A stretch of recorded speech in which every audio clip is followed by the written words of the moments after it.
He thought I was just another cog in the machine, until the contracts said otherwise. When control slipped through his fingers, he realized too late. I'd never played by their rules. The office lights hummed overhead, a sterile symphony to the chaos they cloaked. Frosted glass walls shimmered with morning glare, and silence pulsed between desks like static. From the corner office, the new VP's voice sliced through the quiet. Team briefing.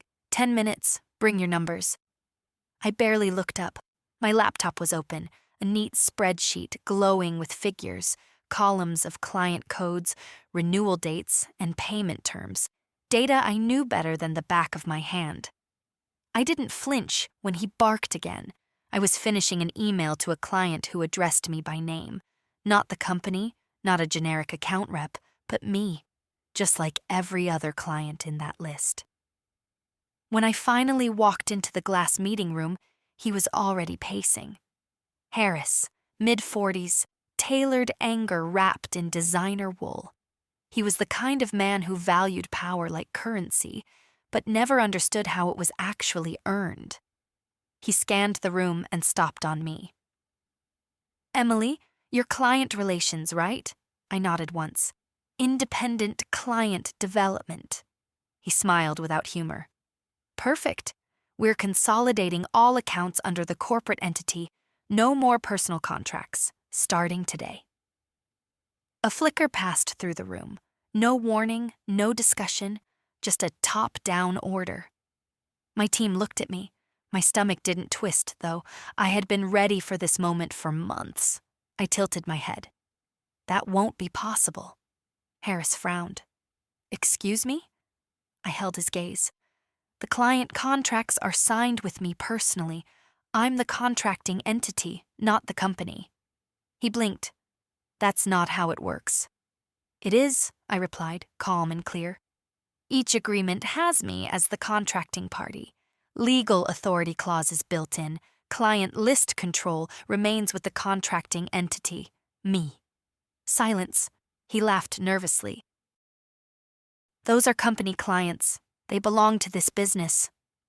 "Not according to the paperwork."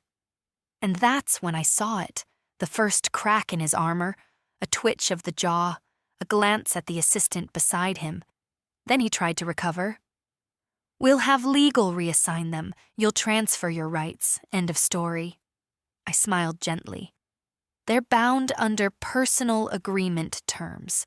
They're not transferable without mutual consent. You'd need every client to agree. Good luck with that." He opened his mouth again, then stopped. The room was watching. Someone coughed. I could feel the shift, subtle but seismic. 2 months ago, I'd started converting all contracts during the software migration. Quietly, legally, deliberately.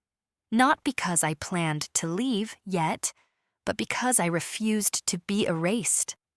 The shift in power wasn't loud, it was quiet, undeniable, and sitting in my briefcase. But I hadn't shown all my cards yet. She didn't just protect herself. She rewrote the rules while they were asleep. But what happens when they wake up? By lunchtime, word had spread. Not officially, of course. No memo went out, no announcement was made. But whispers traveled faster than policy changes. And, in a company like ours, silence was its own kind of megaphone. People started glancing up from their screens as I passed, some with curiosity, some with quiet admiration, and a few, especially those from upper floors, with caution in their eyes. I wasn't one of them anymore. I was something else now, a variable they hadn't accounted for. In the hallway near legal, I caught the tail end of a conversation between Harris and the company's counsel, Marla. Her voice was sharp, clipped, but not panicked. "You're telling me the contract entity on record is her personally? As in, not the LLC?" "Every single one," Harris muttered. "And you signed off on this?" He exhaled hard. "It predated me." There it was, the admission. He'd stepped into a game mid-play, and I'd already set the board. Marla's tone cooled. Well then, legally we can't compel her to transfer ownership, not without opening ourselves up. I walked past them without slowing. Marla didn't look at me, but I saw the tilt of her head, just enough to acknowledge the shift. In our world, eye contact was an admission, and she had just confirmed the unthinkable. I held more power than the man in the corner office. By mid-afternoon, Harris summoned me again. This time his tone was measured, less bark, more silk, a negotiation voice. "Emily, let's talk." I sat across from him, posture relaxed but spine straight. The light from the window hit the glass tabletop, casting reflections like courtroom spotlights. He folded his hands. "We appreciate everything you've built here, truly, and we're not looking to minimize that. But we need those agreements under corporate control to move forward." "That's a corporate problem," I replied, "not a legal one." He tried to smile. It didn't reach his eyes. "We could offer a one-time incentive, a bonus for the transfer, even revise your title, Director of Strategic Accounts, more visibility, more authority." I let the silence stretch just long enough to make him shift in his chair. "I already have visibility," I said finally. "The clients call me, not the brand. And authority? I own the relationships. That's stronger than a title." He tried again. "We could restructure your comp plan, tie it to revenue from these clients, make it lucrative." That's when I leaned in. "Let me make this easier for you," I said. "The contracts are clean. The owner rights are mine. I spent 5 years building this book, client by client, meeting by meeting. You want it? Make an offer I can't refuse. Otherwise, I'm not moving an inch." His mouth twitched, caught between anger and disbelief. "You're protecting your position." I smiled. "I'm protecting my work." Because that's what none of them understood. While they were playing promotion games and title roulette, I'd been building something real. Something mine? And they had no idea how much of the company's future revenue sat behind those signature lines. She just turned down the deal of the quarter. But the real twist? It's not about the money. Not yet. Ever seen someone flip the entire power structure with a pen and a signature? If this story hit a nerve, drop a comment. She's just getting started. Harris didn't speak to me for 3 days, not directly anyway. He moved through the office with choreographed calm, issuing memos, holding closed-door Zoom calls, inviting every VP and senior director to meetings I was very deliberately not included in. But I wasn't worried. I had become fluent in corporate silence long ago, and I knew that behind it, they were scrambling. The first real clue came when Diego from finance stopped by my desk, coffee in hand, trying too hard to seem casual. "Hey," he said, lingering, "just wondering, those client contracts you mentioned, any of them tied to Q3 projections?" I met his eyes. "Roughly 40%. He choked slightly on his coffee. "Of the entire quarter's revenue?" I smiled. "Give or take." He left without another word.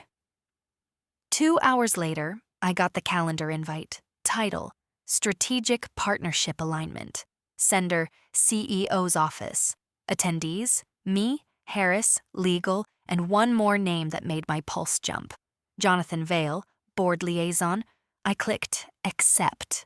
The meeting room was colder than usual, both in temperature and in tone. Harris didn't make eye contact. Marla from legal gave me a single nod. Jonathan, silver-haired and sharp-suited, sat at the head of the table with the stillness of someone used to control. "Emily," he said, voice smooth. "Thanks for joining. We wanted to understand your position regarding the contract structure." I folded my hands calmly. "It's outlined in every agreement. I'm the contracting party. The clients work with me under personal terms. Legal authority and entity definitions are airtight," Marla interjected carefully. We've reviewed the documents. There's no clause that binds the contracts to corporate ownership. In fact, they're built to prevent it. Jonathan leaned back slightly. And what's your intention going forward? I didn't blink. Continue delivering results, as I always have. There was a long silence. Then he said it. We'd like to explore options to formalize this structure under a partnership model. Retain your ownership, but align incentives. Harris flinched. I saw it. Just a flick of the eyebrow, but enough to confirm what I'd suspected. He'd lost. Not loudly, not with drama, but definitively. And yet, I wasn't smug. I wasn't here for revenge. I was here because I'd learned something important over years of building in silence. Ownership beats position, influence outlasts power, and control, real control, is quiet. As the meeting wrapped, I glanced at Harris. For the first time, he didn't look at me with dismissal. He looked at me with something that almost resembled respect or fear. Sometimes, they're the same. When I walked out, my phone buzzed. One of my oldest clients. The message was short. Heard rumblings, just say the word and we pull the plug. We're with you. I didn't reply. I didn't need to. The next morning, my inbox looked different. Gone were the vague updates and half-baked directives that usually clogged internal threads. In their place were messages marked urgent, review ASAP, and confidential. All from departments that had, until last week, barely acknowledged my existence beyond forwarding me requests. I opened one from corporate strategy. Subject: account structure. Immediate clarification required. Emily, in light of recent developments, could you provide documentation on the client list control model used in your active agreements? Additionally, please advise whether any accounts include exclusivity clauses or non-compete restrictions that could impact potential M&A discussions. M&A? So that was it. That was the real reason they wanted my contracts back. Not for control, not for process improvement, but because someone, somewhere, was considering selling this house of glass, and they needed all the windows to stay bolted shut. Too late. I clicked Reply All and attached 3 documents: a copy of my standard personal agreement template with clauses highlighted, an internal memo I'd sent months ago noting the shift in contract strategy, a time-stamped legal advisory confirming entity structure review. No commentary, no explanation. Let them read. Hours later, I was called into yet another meeting, this time with an unexpected face: Clara, the company's CFO. Clara was sharp, quiet, and known for her surgical interventions. She didn't waste words. "Emily," she said not unkindly, "we need to talk options." I raised an eyebrow. "You mean alternatives to pretending I don't exist?" She almost smiled. "We're facing a valuation audit, and if your contracts aren't considered corporate assets, that complicates things." I nodded. "I imagine it does." There was a long pause. "Are you planning to leave?" she asked. A fair question, but not the right one. "I'm planning," I said softly, "to keep building what I started. Whether that's here or elsewhere depends entirely on how this place treats what it tried to erase."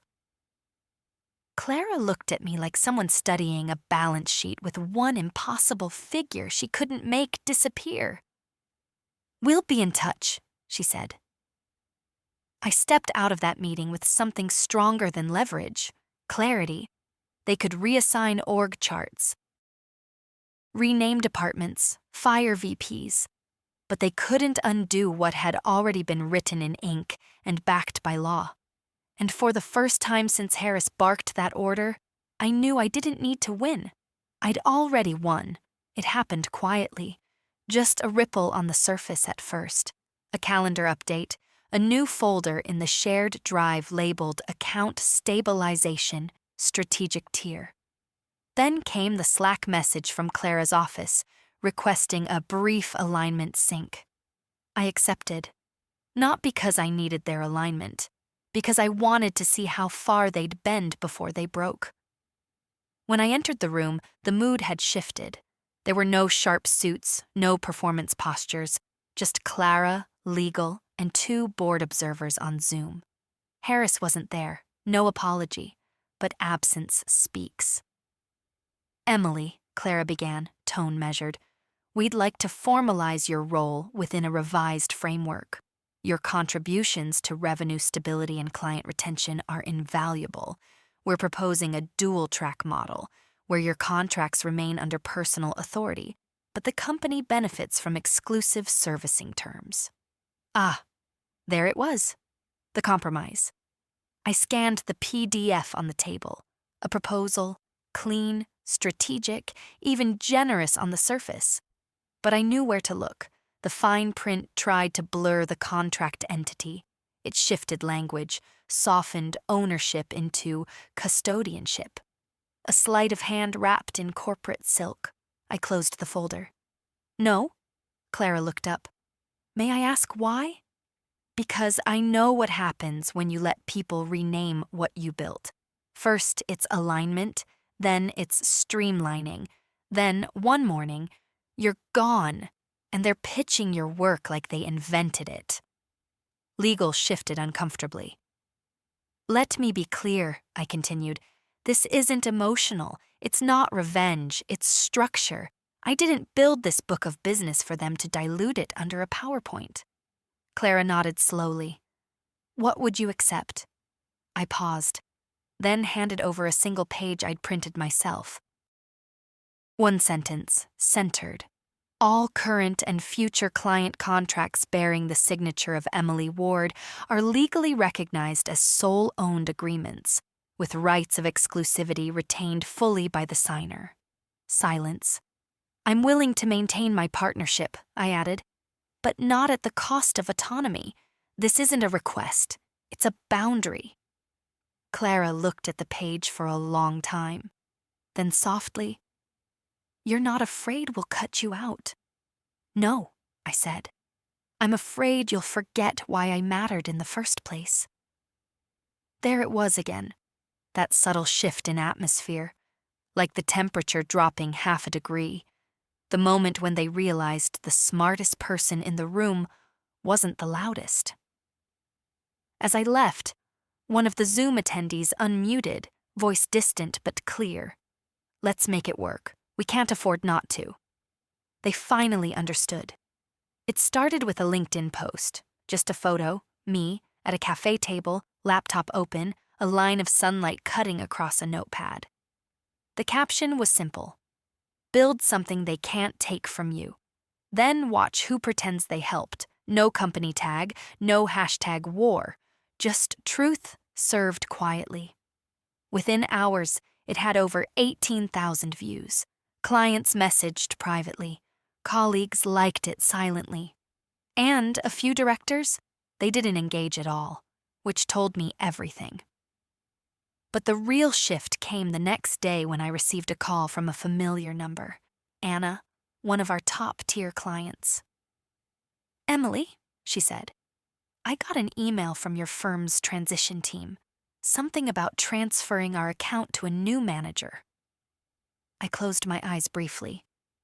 "Without consulting you?" "Exactly. And here's the thing. I don't want to deal with anyone else.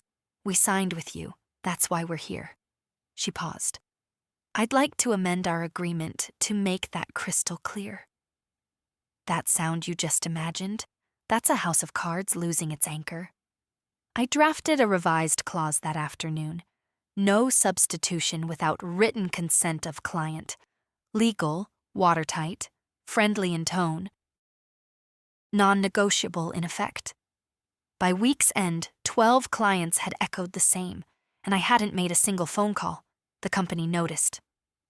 On Friday, Clara walked past my desk, paused, and placed a thick folder beside my keyboard. Her voice was quiet. "We'd like you to review this before Monday. It's a formal recognition offer. I opened it after she left. A new title: Principal Partner, Client Sovereignty Unit, a custom department. Reporting directly to the board. No dotted lines to Harris, no structural overlap. But most importantly, my client list control remained intact. Every name, every deal, every dotted line, mine.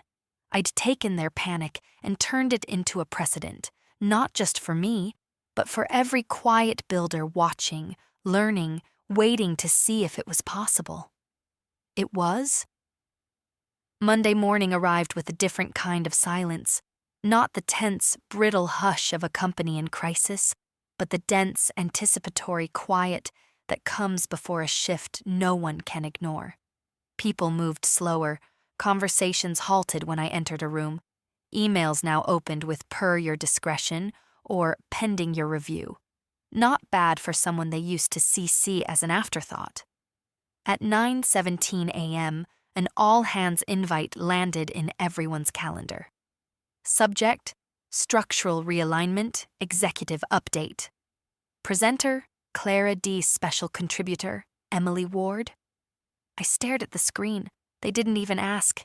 They knew I'd show up. The Zoom kicked off on the hour.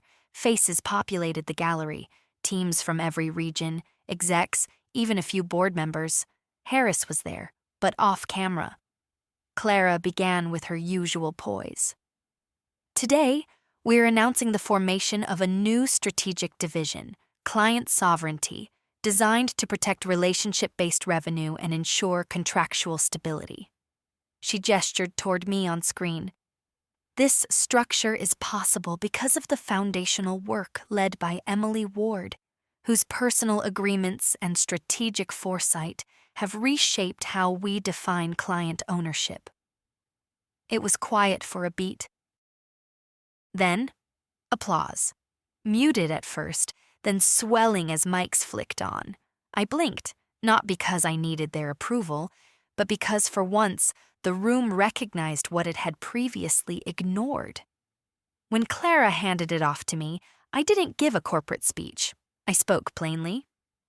We built relationships thinking they belonged to departments, but they belonged to people, and when you protect the people who build them, you protect the business that depends on them. Afterward, I turned off the camera, closed my laptop, and sat still. I didn't need a promotion. I didn't need applause. I'd architected something they couldn't replicate, because it had never been about hierarchy. It had always been about leverage. Quiet, lawful, unshakable leverage. And now, even they had to say my name. The shift wasn't just internal anymore. By midweek, word had leaked outside the company. An industry newsletter mentioned a pioneering internal realignment led by a senior manager who retained ownership of her client contracts under a unique legal structure. They didn't name me, but those who needed to know knew. That afternoon, I received 3 calls. The first was from a competitor offering a blank check roll. The second from a former colleague whispering, "You just gave every account exec in the industry a playbook." And the third from Harris, not an email, not a memo, a direct call. "Emily," he began, his voice lower than I'd ever heard it. "I want to talk." I let the silence stretch. "I was wrong," he said. "You saw something I didn't. You built something I didn't even think was possible." I didn't offer comfort. I didn't soften the moment. Because this wasn't a moment of reconciliation. It was recognition. "You tried to erase me," I said. "But the paperwork didn't let you." He sighed. "What happens now?" I smiled. "You get to do your job, and I get to keep doing mine, with protection." That evening, I opened a fresh spreadsheet, not for revenue tracking, for legacy planning. Every name on that client list had chosen me. And now, those names formed something far greater than revenue. They were my armor. They were proof that loyalty can't be delegated and trust isn't transferable. Later, I walked past the glass meeting rooms. Harris was inside one, presenting to Clara. I paused just long enough for him to look up. He didn't smile. He nodded. That was enough. No grand gesture, no dramatic finale, just a quiet shift in gravity. They built a system that believed people were replaceable. I rewrote the terms. The final confirmation didn't come from a board vote or a bonus or a title. It came on a Tuesday afternoon in the form of a single email from a client I had signed 3 years earlier. Your structure inspired us to reassess how we work with our partners. We're moving to relationship-based contracting, starting with you. And yes, your terms remain unchanged. It wasn't flattery. It was precedent. Because now, what I had built wasn't just protected. It was replicated. Later that week, I walked into what used to be Harris's office. He had moved to a global strategy role, remote, voluntary, they said. I didn't ask. I wasn't interested in the politics of it. I was interested in the outcome. Inside the glass walls, I met with Clara and Jonathan. No pomp, no ceremony, just a printed agreement and a handshake. They offered a long-term equity plan, optional board observation privileges, and, most importantly, full recognition that contract entity, Emily Ward, was non-negotiable. I signed, calmly, carefully, silently, because real power doesn't arrive with noise. It arrives with documentation. As I left the room, I passed a new cohort of junior execs waiting to present to legal. One of them whispered to another, "That's her, the one who owns her contracts." I didn't turn. I didn't need to. I had nothing left to prove, because the proof was in every agreement, every renewal, every client who stayed, not for perks or discounts, but for trust. This was never about revenge. It was about clarity, boundaries, and the quiet revolution you can only see if you know where to look, between the lines of a signature, beneath the surface of a smile. And when they said, "Move all contracts to corporate, now," I smiled and said, "Can't. They're signed with me personally." Weeks later, I stood at the edge of a rooftop terrace overlooking the city. Not in celebration, in stillness. The skyline glittered with a million windows, each one a tiny battlefield of power, politics, ambition. I'd won mine not with noise, but with foresight, with the slow, deliberate accumulation of something no org chart could touch: ownership. Behind me, a new team gathered around a long table indoors. Younger voices, new hires, fresh, cautious energy. I'd been asked to mentor them, not as part of my role, by request. "Just tell them how you did it," Clara had said. But I couldn't, not fully. Because the truth was, I didn't just do it. I designed it. Every clause, every delay in handoff, every request for a signature under my name instead of the company's, none of it was accidental. It was scaffolding, quiet, invisible scaffolding that held my world steady when theirs began to shake. I turned back inside. One of the juniors looked up nervously.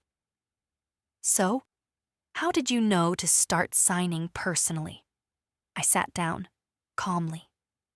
"Because I'd seen what happens when they forget your name. But remember your work. I wanted both remembered." Another asked, "Weren't you scared?" "Of what?" I asked. "That they'd try to take what I built. That happens whether you prepare or not. The only difference is whether the paperwork catches them." Laughter, not loud, but knowing. Then I told them the part no one writes about. The nights I stayed up cross-referencing clause libraries. The hours I spent reading through contract law blogs while others were power lunching. The way I tested each agreement with one trusted lawyer before rolling it out quietly, client by client. Not because I wanted to fight, because I wanted to never need to. And now, I never did. As I left that evening, one of them followed me to the elevator. You think they'll try to do it again? She asked. I smiled gently. Maybe. But next time, someone like you will be ready. And just before the elevator doors closed, I said the quiet truth that had carried me through every stolen meeting, every rewritten policy, every brush-off email. You don't need to raise your voice if your signature speaks louder than their titles.